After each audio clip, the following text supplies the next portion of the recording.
Welcome back to my channel. Today I'm going to talk about books. I'm going to talk about 4 books that have made me cry. Full disclosure, I am the kind of person who tears up very easily. I get really involved and it's very easy for me to tear up. But when I'm talking about these 4 books have made me bawl like a baby. Not have I only cried reading these books, they've really left like a deep impact on me, which is why I wanted to recommend these and talk about these. Right, a quick disclaimer. Throughout the video, I've tried my best not to give any spoilers. So I have refrained from talking about the storyline. Also, these are my views on these books, so if yours differ, that's okay. Let's agree to disagree.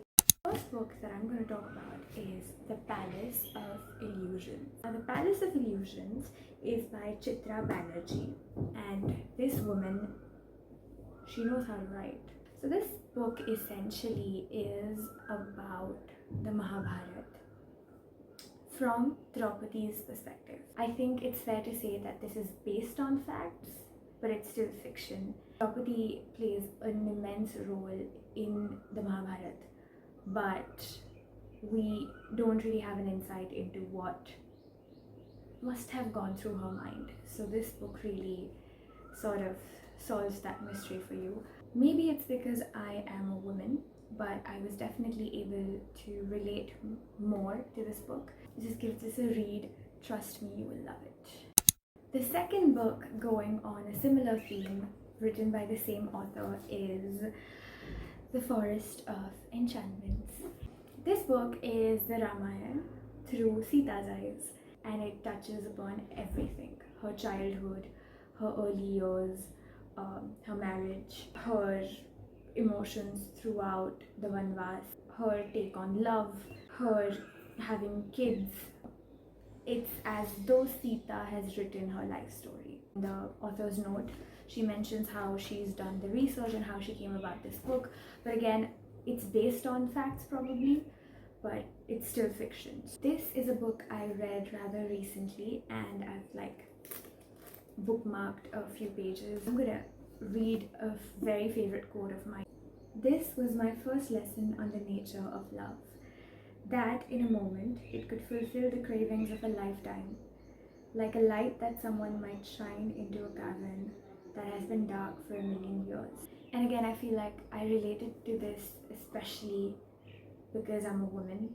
These topics felt very close to my heart. There's a part in this book where she talks about how as women we need to go through certain experiences in life. That was probably my best takeaway. I keep revisiting that part again and again.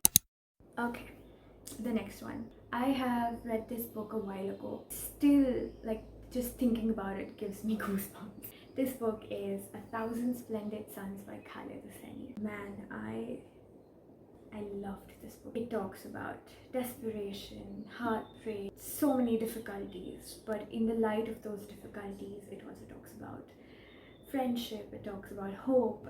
I think, again, as a woman, I really relate to this. It highlights the importance of those female friendships in our lives. Just the theme of this book is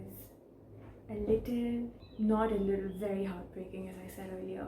So you're gonna have to keep a very strong heart while reading this. But oh, I've pressed a flower. This was my flower pressing era. Isn't it nice to find these random surprises when you open a book and you just a flower just falls?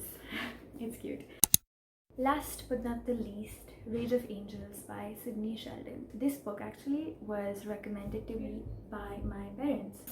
Book is about a female protagonist who is a lawyer and the challenges she faces. There's a little bit of mafia, there's a little bit, not really thriller, I would say a legal drama. If you like Suits, this is sort of on that lines. It's not just that as well. The story unfolds in a very interesting way. I don't want to give away the story, but there's also this guy I really like. He's actually the bad guy, but I actually liked him because he really loved her.